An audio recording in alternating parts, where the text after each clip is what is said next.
ऐसा ही सवाल जुबैर साहब आपसे करने लगा हूं। जैसे इन्होंने कहा ना कि हम तमाम मोटरसाइकिल जो हैं उनको पेट्रोल से हटा के तो इलेक्ट्रिसिटी पे लगा देंगे तो मैं आपसे एक सवाल करने लगा हूं, क्योंकि आप एक इकोनॉमिस्ट हैं, क्या आप टैक्स कम करके मुईशत को मजबूत कर सकते हैं? बिल्कुल है, बिल्कुल। देखिए बात सुनिए, इस वक्त जो मईशत है ना, उसके ऊपर हुकूमतों ने इतना बोझ डाला हुआ है। ये जो आप देख रहे हैं जितने भी इकदाम हैं, ये अवाम पर डालने वाला बोझ है। जो इनके अपने खाते की चीज़ है ना, मैं आपको समझाऊं। इस वक्त नेपरा की रिपोर्ट के मुताबिक बिजली के सेक्टर में 19 से लेकर 20% की यहाँ पर लॉसेज हैं, जिसमें चोरी भी है और दीगर और इनएफिशिएंसीज भी हैं। अगर इन्होंने मुल्क की असली बचत करनी है तो ये उसमें कमी करते, उसमें 2-3% करते, तो ये जो इकदाम। मैं दोबारा आपसे सवाल कर रहा हूं, क्या आप टैक्स कम करके मुईशत को मजबूत बना सकते हैं? बिल्कुल। देखिए, ये मैं वहीं पर ही आ रहा हूं।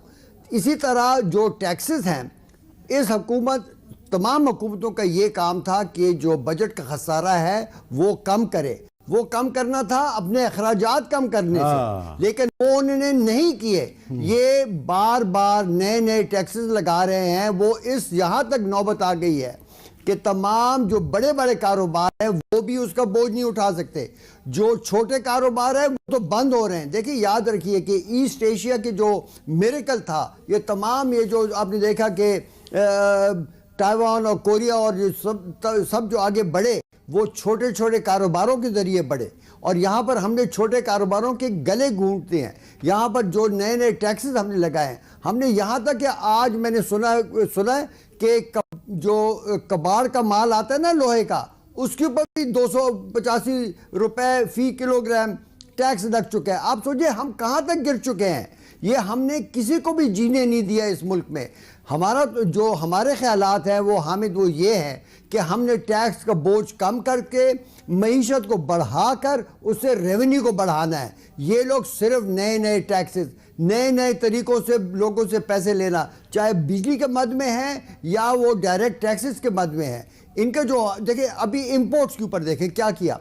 इनको चाहिए था कि जो खाम की जो मतलब रॉ मटेरियल इंपोर्ट्स है उसको ड्यूटी फ्री करते, उन्होंने बल्कि उनको मुकम्मल बंद कर दिया है। यहाँ तक कि फार्मास्यूटिकल इंडस्ट्री बंद हो रही है, अब उसके लिए उन्हें कंसेशन दी है। यहाँ पर ये लोग सारे मुल्क की मईशत को बंद कर रहे हैं ताकि हुकूमत चलती रहे, इनके पैसे चलते रहे, इनकी 5 उंगलियां घी में हो। और ये लोग सिर्फ अपने इलेक्शन जीतने के लिए ये पैसे लगा रहे हैं। सिर्फ ये या वो भी? वो सब भी, सब वो भी सब देखे, सब पॉलिटिकल। कौन सी घी में है?